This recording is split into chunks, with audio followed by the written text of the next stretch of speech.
Hi everyone. I hope that you enjoyed the process of piecing that quilt top together and seeing the whole thing come together with your colors and your design choices. It's always such a fun thing to see that quilt top right at the end and you look and you go, wow, I made that. And it's really fun, something to be proud of because a lot of time and effort went into the planning and then the execution of creating your quilt top. So the next thing is to take your quilt top and turn it into a quilted quilt that is ready to use. And for that, you will need your quilt top, some batting. Batting is that middle layer that helps keep everything warm, and something to line the back of your quilt with. So size measurements.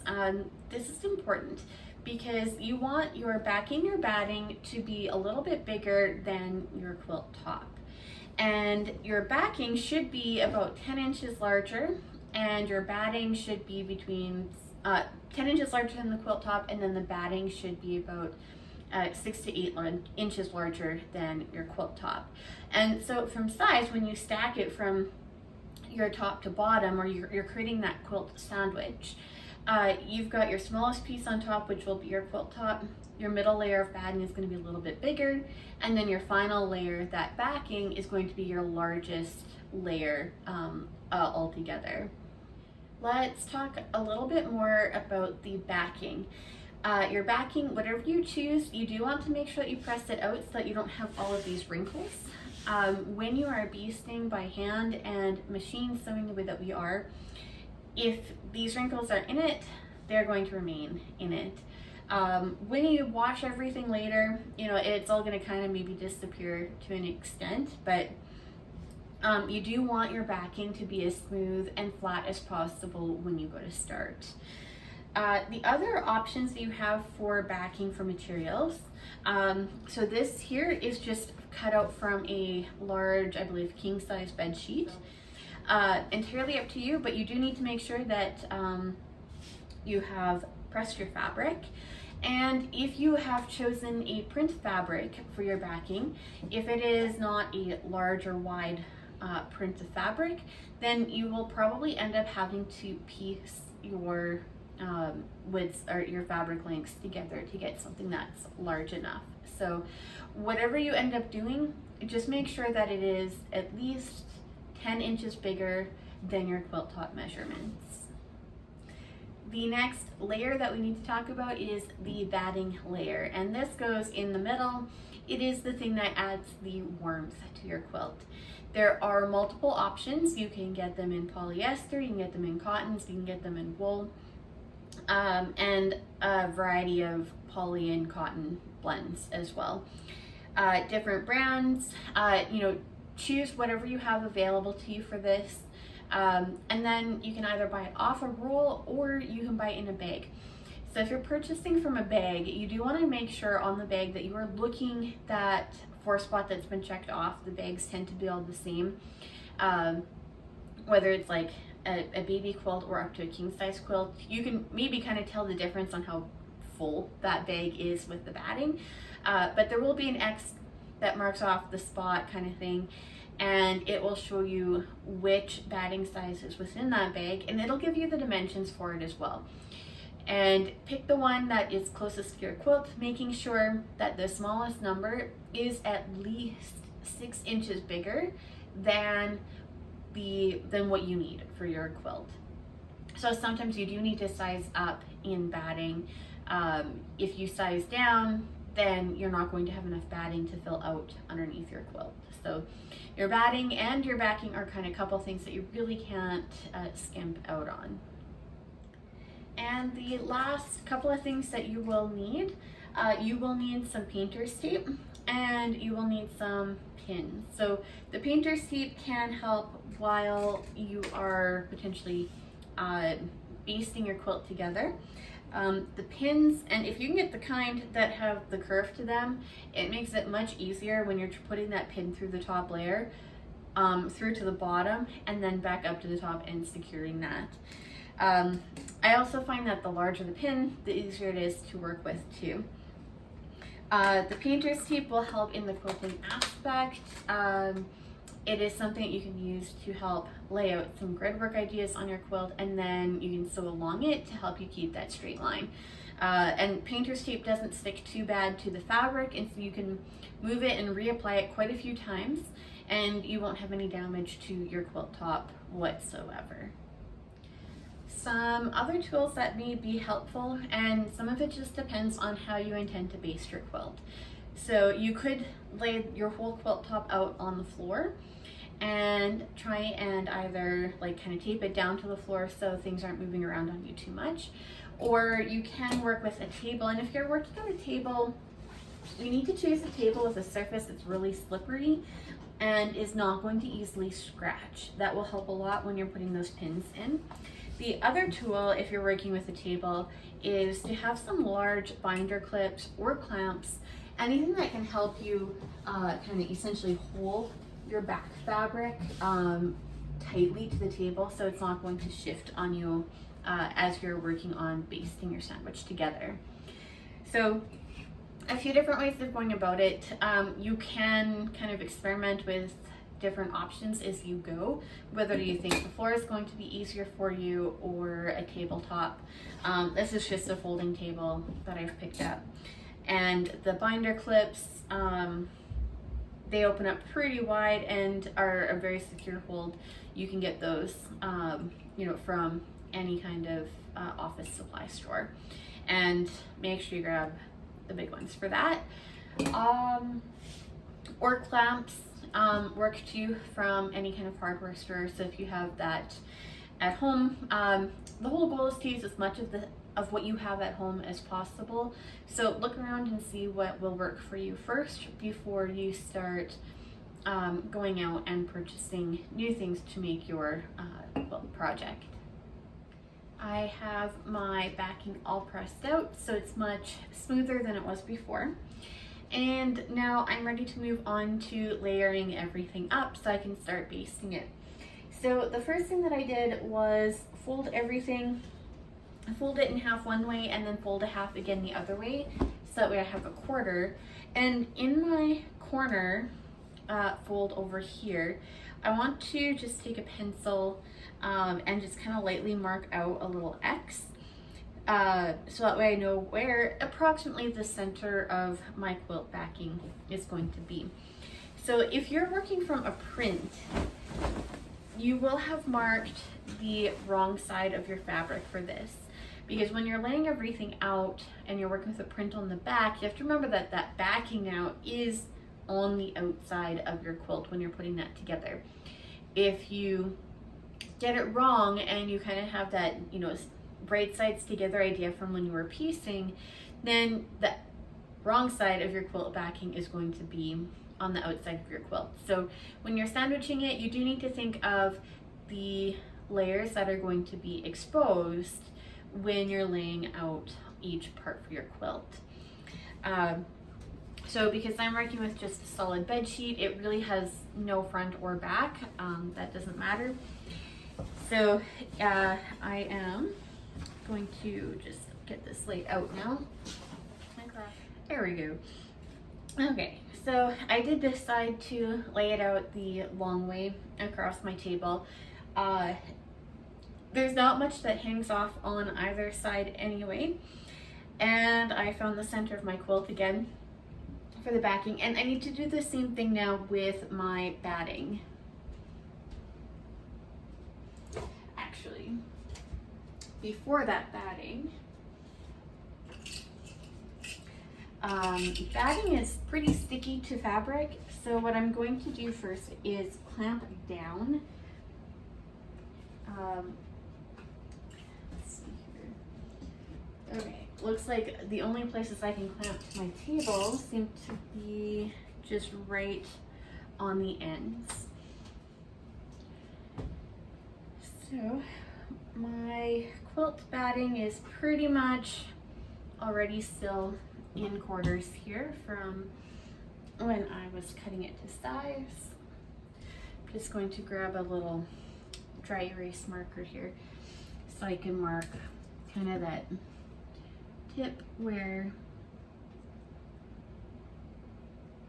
the center is. There we go.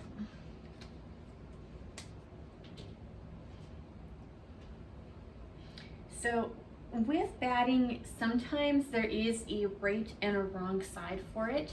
So you do need to know if the batting that you purchased has a scrim on it or not. And if it doesn't, but it's been needle punched, sometimes you can see the direction that the needle went in. And if it's needle punched, then you want to use that phrase, show your dimples, but hide your pimples. And that will help you get your needle punch batting in the correct direction. And so with that concept, the show your dimples, you want to see those facing to the top of where your quilt top is going to be. And the pimples are going to be pointed down in towards the back of your quilt. And now for my quilt top.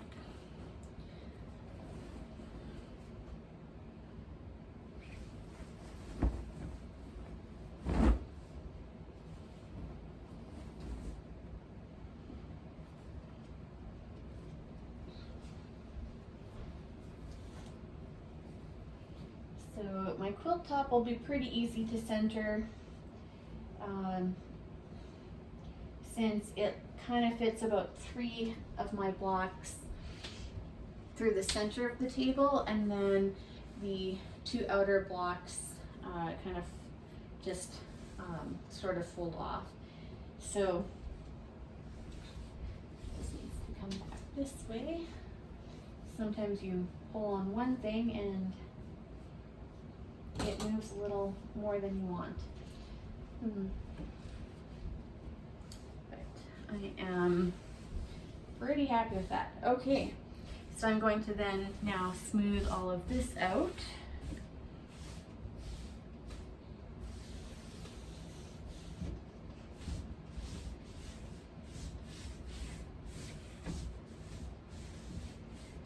And I am ready to start the pinning process. I have everything smoothed out here and I'm ready to start putting in pins. So one thing that is a little tricky with pins when you're first getting started is knowing what it feels like to get it into the bottom through all those layers and then for it to travel and come back up. And I would recommend just doing some practice ones kind of towards the edge of whatever your surface is, so that way you can use your other hand to help you get a sense of what it's like when that pin went all the way through before it comes up. And then you're not really disturbing the whole of your quilt, because if you try to do that with the center and I like put my hand underneath to do this, now I'm like moving, like really moving the quilt, the batting, disrupting the backing in ways that I don't want to. And the more that you disrupt those layers, the more likely that you're going to end up with a little fold or extra crumples in your backing that you won't want. So it does take a minute to kind of get used to that idea of like pushing the pin through and then letting it, what it feels like to kind of for it to slide and travel through the bottom against the table. And then you want to angle that pin so it can kind of come back up again. And then you can go ahead and close the pin. But having those curved safety pins really helps with getting your pin to come back up, because it's already kind of curved to go in that direction. And after you've placed the pin, just sort of smooth everything out around and feel for like any bumps or ridges that we have tried to wiggle their way in. So I'm going to give each square on here a pin, probably. I think if I skip further along, I might find that I have too much space in between. So it's just up to you how much you feel like you want to do or not do, and you can start further apart and then choose to add more pins in as you go later. You also want to keep in mind how you're going to quilt this. So I could quilt this in a couple different ways. I could just like potentially echo along everything on all my sides up and down, or I can go on a diagonal and run this from corner to corner. And I'm definitely aiming more for the diagonal look for that, just because of how these kind of point along, and my quilting line is going to run the length of each of these larger units. When I come back though on the other side and dissect that, it is going to kind of maybe disrupt that look a little bit, but I think the diagonal is going to look the best for this one.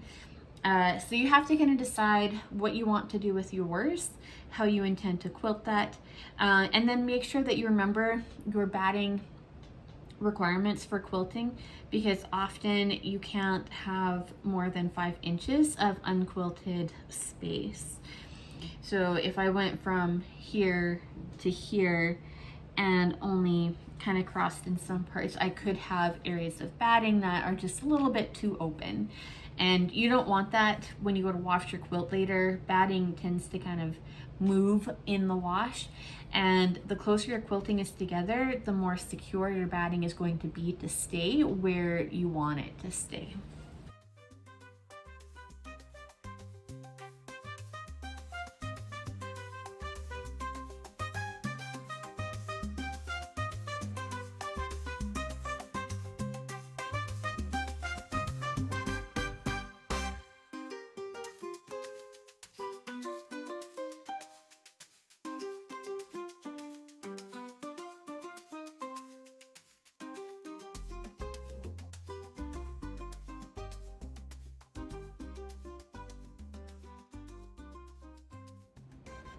I have everything basted together with the pins, and from how everything looks kind of on the screen here compared to what my eyes are seeing, it looks way more wrinkled on video than what it actually is.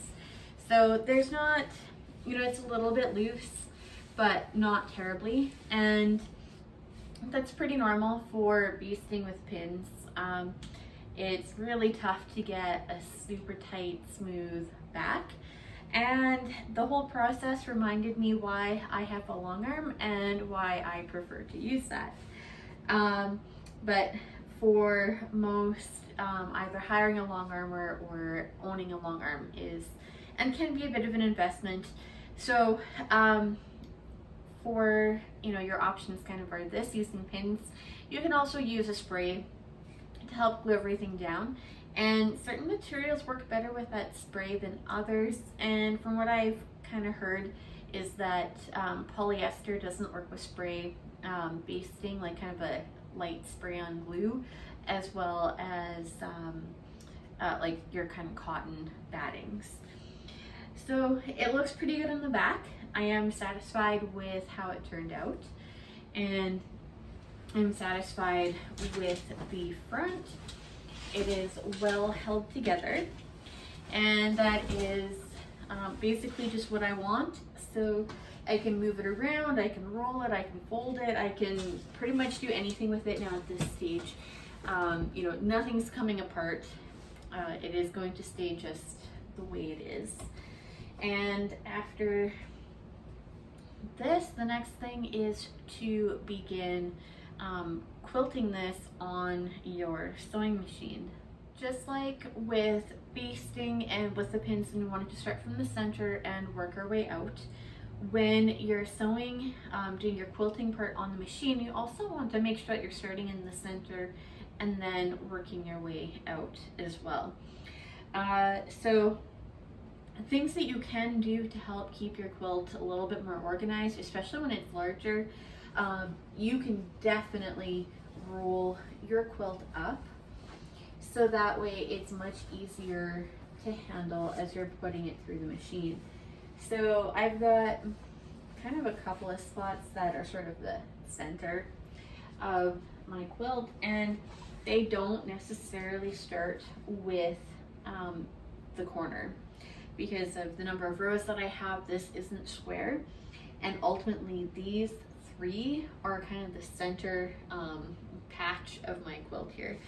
So I'm going to start with the first one that goes sort of offset on this side, And when I go to roll, I just sort of kind of make a big, I don't know, if you like cinnamon buns, cinnamon bun dough roll. And you're going to roll it pretty close to where it is that you're going to sew. And you'll do that from both sides.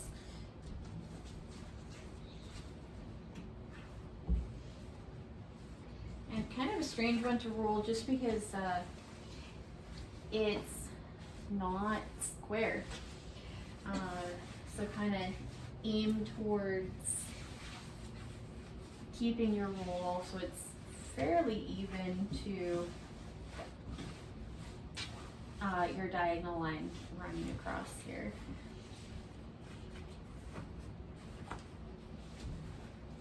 There we go. All right, so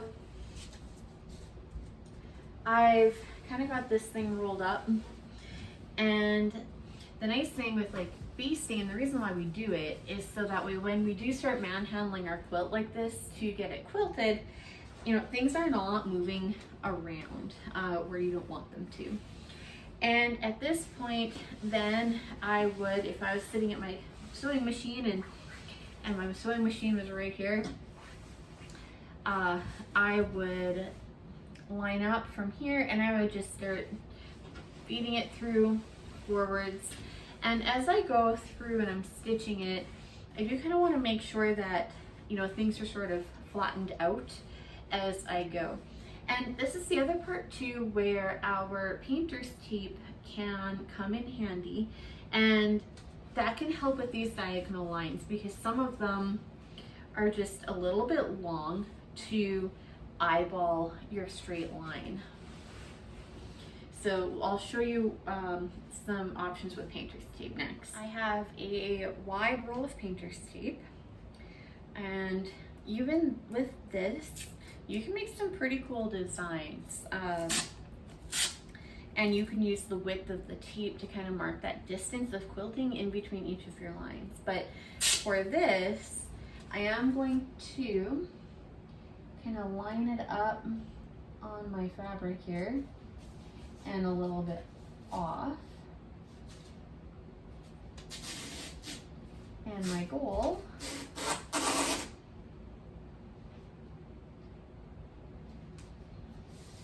is just to make sure that I'm aligning it right to the points of each of my blocks and kind of smoothing things out as I go.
There we go. So it is spanning kind of my longest diagonal here. And the nice thing with this painter's tape is once I've gone and sewn through this whole row, I can lift it up and I can move it over to the next one. And while it does take a little bit of time, taking the time to make sure you're doing something so you have a nice straight sewing line to follow can really help the aesthetic of your quilt a lot. You know, if you're not really thrilled with how everything's turned out at this point and you just want to like shove it through your machine to get it done, and taking some time to do this is not on your priority list. You know, you don't have to use that painter's tape, but if you are pleased with how things are turning out and you are wanting to get that straighter line, then I do recommend using that. as your method. And when you're quilting, you want to be very close to that line. It's fine if the needle like kind of catches the edge of it a little bit, but it's really just there to kind of guide you as best as you can try and keep yourself going straight alongside it. So the next thing is setting up my room so that way I can easily quilt. And it does take a bit of finagling to work with the quilt sandwich itself, with your sewing machine, and making sure that everything, especially that quilt sandwich, is really well supported. So I want to also make sure that as it moves through my sewing machine, that it doesn't have a huge drop that it's experiencing. So I am going to want to make sure that I have another table behind it to kind of catch everything as it's coming off, but that it also has room to do that. And then I want to make sure that the heights of all my tables and everything are very close, that I don't have lots of like sharp corners for my quilt sandwich to catch on as well. So if you find that you're trying to sew and it's not really going through the machine very well, it's likely that there's somewhere else is really pulling on your quilt and it's keeping it from feeding through in kind of the natural way that the machine would like to pull it through. So if that's the case, make sure you stop what you're doing, kind of readjust everything so that way you've got lots of room, everything can freely flow again, and then you can continue on with the quilting.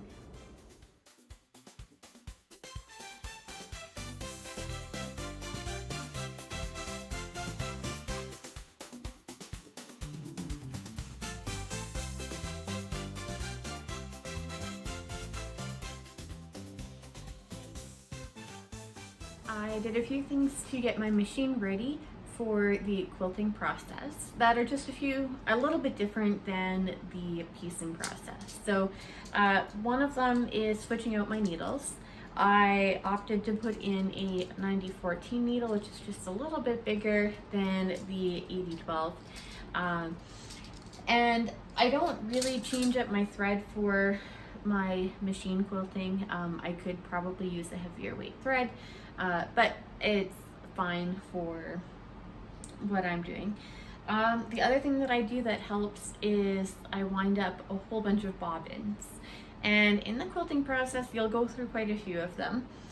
So pre-winding them just saves you later on from having to stop what you're doing, switch out threads potentially, wind them. If you are using the same thread for the top and the bottom, it's not quite the same. It's not as big of a deal because you don't have to take out your thread and rethread for a with a new color for your bobbin. But because mine is different, I opted to be safe and I did 5 bobbins. I don't know if I'll need that many, but it also happens to be like my standard piecing thread color anyway, so I'm not too worried if I've got extra bobbins wound and have more than I need for my quilt. I have my quilt here ready to go and begin to position it underneath the needle. And I've got the quilt kind of resting on this table over here. And I'm going to keep kind of adjusting as I need to, so that way it is easy enough for me to bring my quilt through underneath. I shouldn't have to worry about where I placed my safety pins. They are and should be out of the way of my presser foot when I'm quilting.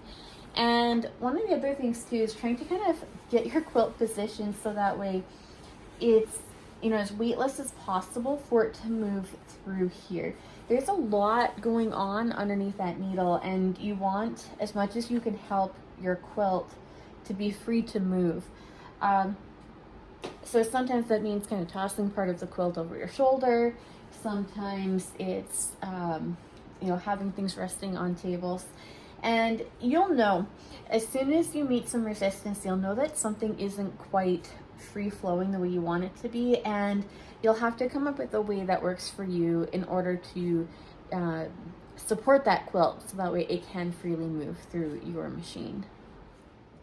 I opted to use my open toe foot just because then I can watch where my needle is going while I'm stitching along. You don't have to. Really, any kind of presser foot will work for this. And then your stitch length. When you're quilting, kind of try between maybe a 2.5 to 3 and see what you like. That part is entirely up to you. The larger your number there, the bigger the stitch length. And because you're going through more layers, you might find, or if you've got resistance and your quilt can't move through, you might find that even if you have it selected to a larger stitch length, that there are other factors that are going to make it seem a little bit shorter than what you're wanting. So if you are wanting it to be longer yet, then you can still increase your stitch length on your machine, but then also to make sure that you're not having to fight, or that your quilt isn't fighting its capacity to move underneath your needle. Otherwise, you're going to end up with a shorter stitch length because you're just preventing it from going underneath. And when you go to drop down your needle, you don't need to do anything fancy there with the thread. I'm just going to kind of make sure that it's lined up just slightly to the left of my needle, and I'm just going to drop my needle down. And I really appreciate my needle down feature on my machine. It just means that when I stop and start, the needle stops down in place, and I don't have to worry about my presser foot or anything else coming up and everything moving away from me. So these are my quilting gloves, and where my fingers are, they're just grippy, and they're a fairly loose knit, so they tend to be quite breathable and not too terribly hot on the hands. All right, so I have my needle down. I'm going to leave my stitch length at 2.5 for now, and I'm ready to take the first few stitches, and I'm trying just to stay on the outside of that tape there, and I'm trying to just sort of guide this thing along as close as I can.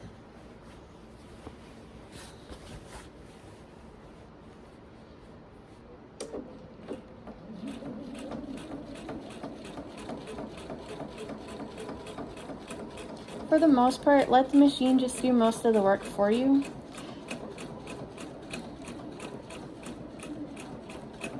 It's going to, the feed dogs will pull the quilt along. You just need to make sure that there's nothing keeping your quilt from moving smoothly.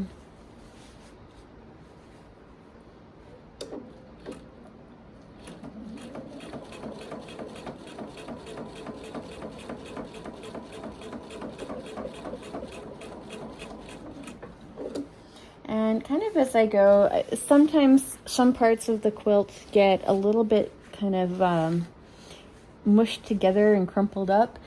So as that quilt is working its way along, I want to also try to make sure that I'm giving the fabric here a good flat space.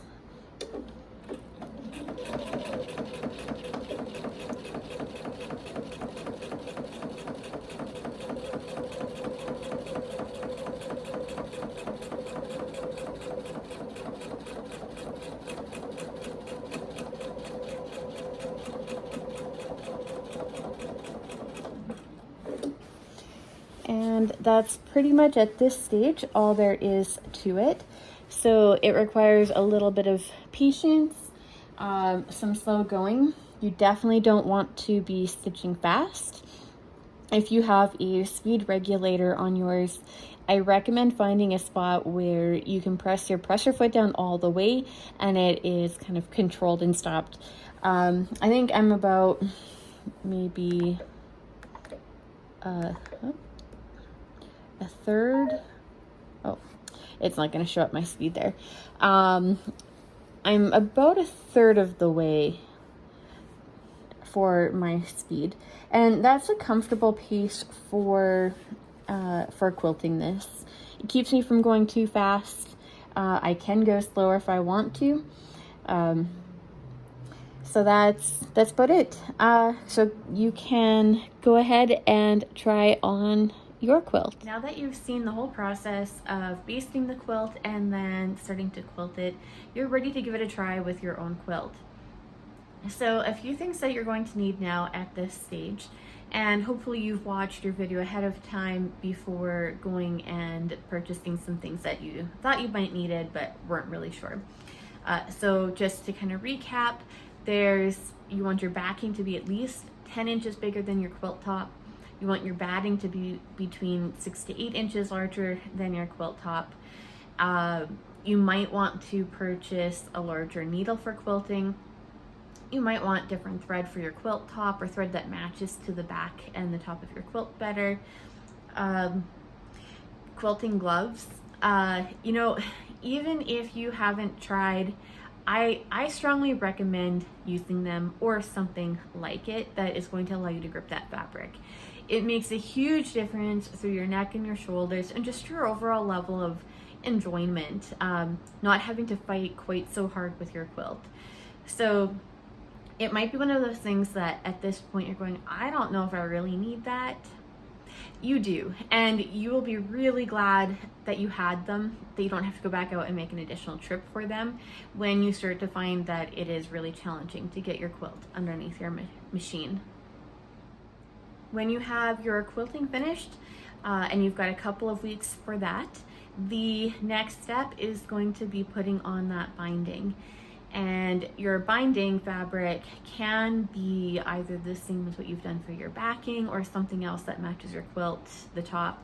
But we will go over that and the materials that you will need for our final week